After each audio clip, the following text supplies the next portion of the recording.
ये घटना जो है झारखंड की है। झारखंड में रामगढ़ ज़िला है। जो लोग बिहार झारखंड से ताल्लुक़ रखते हैं वो ज़रूर जानते होंगे। और रामगढ़ में एक जगह है पतरातू। पतरातू के पास एक बहुत बड़ा डैम भी है। मेरे ख्याल से उसको पंचेत या मैथन डैम कहते हैं। या दोनों डैम शायद अलग-अलग है, मेरी जानकारी थोड़ी एग्ज़ैक्ट नहीं है इस मामले में, लेकिन पतरातू में मेरे ख्याल से थर्मल पावर का भी यूनिट है उसके आस-पास, जहाँ तक मेरी जानकारी है। तो पतरातू एक छोटा-सा टाउन है रामगढ़ ज़िले में, और ये वहाँ की घटना है। पतरातू में एक लोकेलिटी है जिसका नाम है पंच मंदिर लोकेलिटी।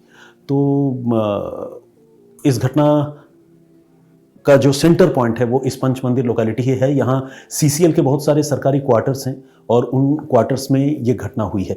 लेकिन आइए घटना की शुरुआत कहाँ से हुई उसकी बात करते हैं। पतरातू में एक पास में एक गांव है जिस गांव का नाम है बरतुआ। इस बरतुआ गांव का एक नौजवान जिसका नाम रोहित कुमार है, 21 साल जिसकी उम्र है।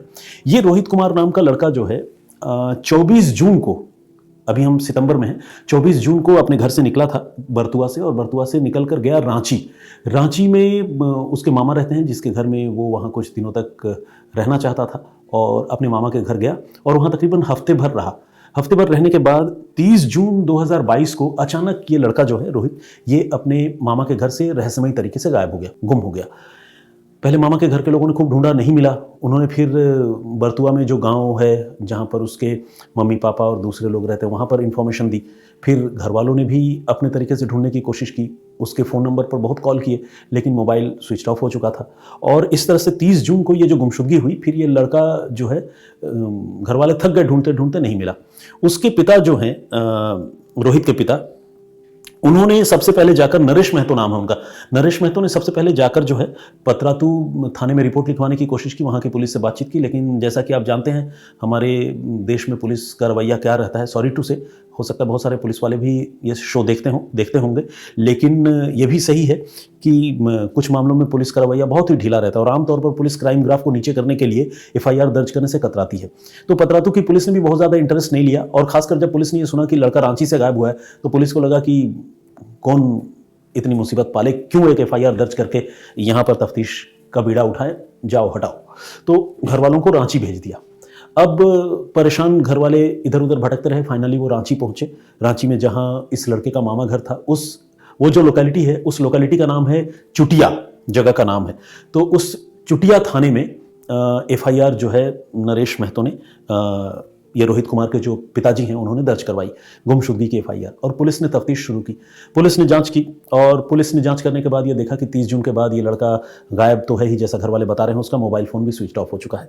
पुलिस ने जब कॉल डिटेल रिकॉर्ड यानी सीडीआर इस लड़के की निकलवाई तो देखा कि आखिरी बार इस लड़के की बातचीत अपनी बहन चंचला कुमारी से हुई है, जो इससे तकरीबन 10 साल बड़ी है।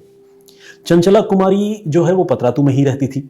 तो पुलिस ने पतरातू में चंचला कुमारी से भी पूछताछ करने का फैसला किया। तो जब चंचला कुमारी से पूछताछ हुई तो चंचला ने जो जवाब दिया उसमें चंचला भी घर के दूसरे मेंबर्स की तरह बहुत ही ज़्यादा परेशान और बेचैन लगी, और पुलिस को भी ये लगा कि शायद ये बहन जो है अपनी भाई की गुमशुदगी से बहुत ज़्यादा परेशान है। तो कुल मिलाकर पुलिस को कोई हेडवे या लीड इस मामले में तब तक नहीं मिली।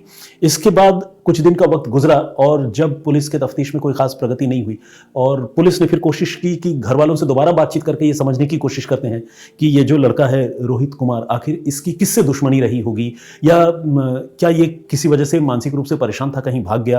तो जब परिवार वालों से ज़्यादा बातचीत होती है तो किसी की ज़िंदगी के बारे में नई नई जानकारियाँ और कहानियाँ निकलकर सामने आती हैं।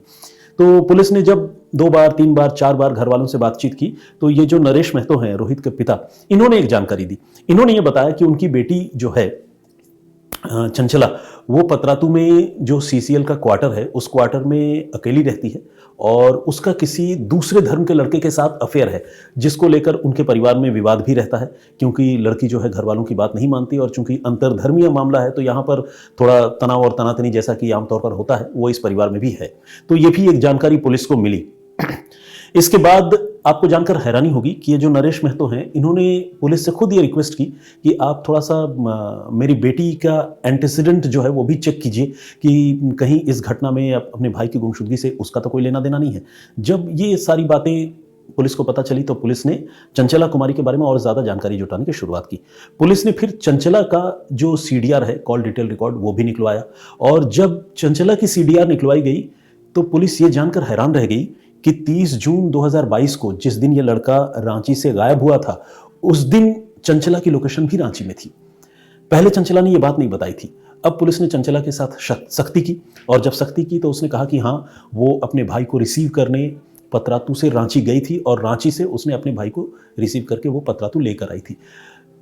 अब कहानी जो है सुलझने की तरफ थी। पुलिस ने और सख्ती की तो फाइनली इस लड़की ने ये मान लिया कि उसके भाई की गुमशुदगी में उसी का हाथ है, और अब उसका भाई रोहित इस दुनिया में नहीं है, वो उसकी हत्या कर चुकी है। पुलिस हैरान रह गई कि भाई क्या बात है, सगी बहन, बड़ी दीदी अपने छोटे भाई की हत्या क्यों करती है, मतलब क्यों कर सकती है, क्या वजह है।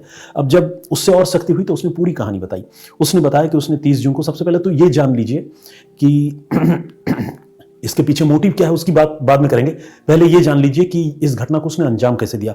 30 जून 2022 को इसने अपने भाई से बातचीत की और भाई को कहा कि तुम मेरे पास पतरातू आओ, कुछ बातचीत करनी है। रोहित जो है अपनी बहन पर भरोसा करके पतरातू आने के लिए तैयार हो गया। ये बहन जो है अपने भाई को रिसीव करने के लिए, लेने के लिए बाकायदा रांची पहुंच गई पतरातू से, और पतरातू से रांची पहुंचने के बाद चांदनी चौक बस स्टैंड है रांची में, वहां पर इसने अपने भाई को रिसीव किया, जहां पर इन दोनों की मुलाकात हुई। और फिर चांदनी चौक से इस लड़के को लेकर वो अपने घर पहुंची पतरातू।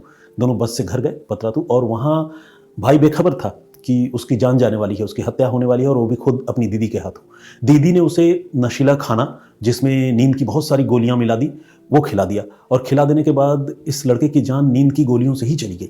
कुछ और करने की ज़रूरत नहीं पड़ी, इतना ज़्यादा नींद की गोलियां इस लड़के को उसकी बहन ने दे दी थी। जब मौत हो गई तो अब लाश निपटाने की बड़ी चुनौती थी, क्योंकि अगर लाश को कहीं छिपाया नहीं जाता, और अगर मैं क्रिमिनल के पॉइंट ऑफ व्यू से कहूँ, निपटाया नहीं जाता क्रिमिनल के पॉइंट ऑफ व्यू से, तो फिर पकड़े जाने का डर था।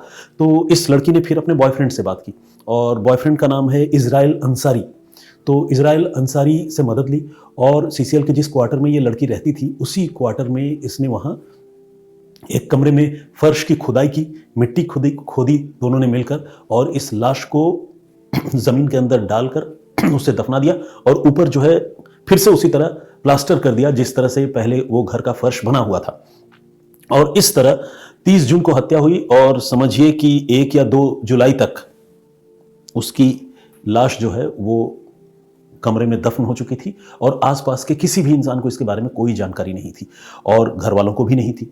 घर वाले बहुत परेशान थे, ढूंढ रहे थे, और फाइनली इस तरह से इस मामले का खुलासा हुआ और इन्होंने अपना जुर्म कबूला। पुलिस ने चंचला कुमारी को और उसके बॉयफ्रेंड इज़राइल अंसारी को भी गिरफ्तार कर लिया है। अब बात मोटिव की, तो मोटिव सिर्फ यही है कि ये जो भाई है वो अपनी बहन को रोकता टोकता था और कहता था कि वो दूसरे धर्म के लड़के से यूं न मिले, समाज में बदनामी होती है, या फिर जो भी आमतौर पर हमारे इंडियन कल्चर में जिस तरह की बातें कही जाती हैं, मतलब मैं कल्चर को गलत नहीं बता रहा हूँ, लेकिन हमारे समाज में इस चीज़ का बहुत ज़्यादा एक्सेप्टेंस नहीं है, ये तो हम सब जानते ही हैं। और उसी जो एक्सेप्टेंस है उसको लेकर जो है एक रिफ्ट था, विवाद था भाई और बहन के बीच, परिवार के दूसरे लोगों से भी इस लड़की की नहीं बनती थी। तो फाइनली लड़की को लगा कि मेरे रास्ते का सबसे बड़ा कांटा मेरा खुद का सगा भाई है, तो उसकी हत्या कर देनी चाहिए, और उसने अपने भाई की हत्या कर दी।